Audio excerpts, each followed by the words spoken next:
regularly changing your furnace air filter can improve the air quality within your home and improve your HVAC system's efficiency. It is recommended that you change your air filter at least every 3 months.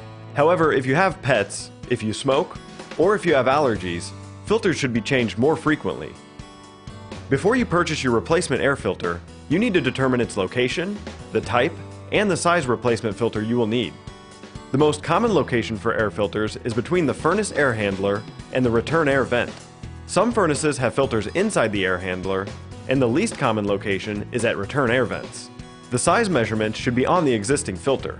If they are not, use a measuring tape to get the length, width, and depth of the filter. Be sure to write these down to make buying a new filter easy. The most popular is the 1-inch disposable filter, either in lightweight or high efficiency. Less common types are electrostatic filters and reusable washable filters. When you're ready to change your filter, turn your thermostat to the off setting. Remove the old air filter and be careful not to knock dust off. Insert the new air filter and make sure the arrows on the side of the filter are pointing in the direction that the air flows through the system. Make sure the filter is secured and then turn your thermostat back on.